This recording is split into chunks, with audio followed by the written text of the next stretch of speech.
Dala kituufu nkizudde ti Yesu towangulwa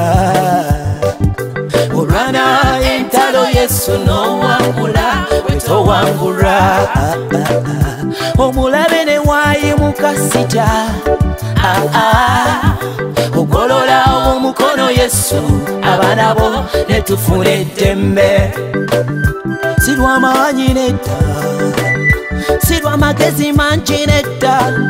naye olw'ekisa kyo gwatawangulwa bwenzijjananga obuwanguzi Yesu towangulwa Yesu tawangulwa alina amaanyi mangi olutalo lw'omuwa lulwane alina amaanyi mangi alina amaanyi mangi tawangulwa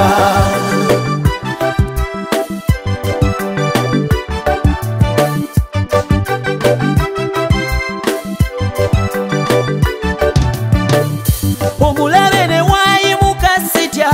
kuba nina Yesu atawangulwa kati mukwano bwaweddemu amaanyi owulire okooye towanika tokyali muddu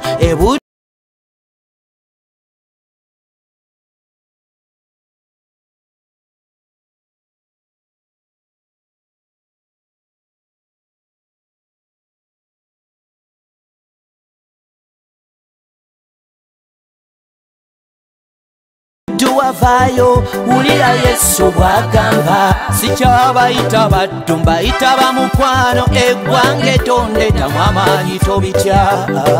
ajja kuwanguza mu ntalo ennyingi kuba ye tawangulwa Yesu towangulwa Yesu tawangulwa alina amaanyi mangi olutalo lw'omuwa lulwane alina amaanyi mangi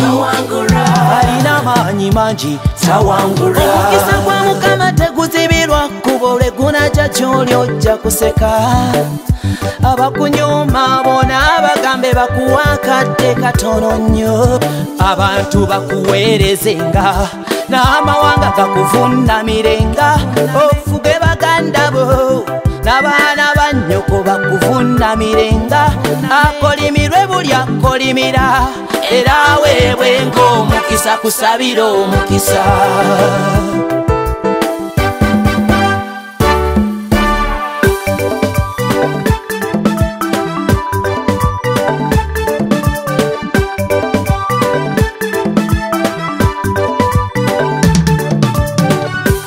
Yesu towangulwa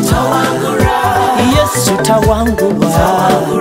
alina amaanyi mangi olutalo lw'omuwa lulwane alina amaanyi mangi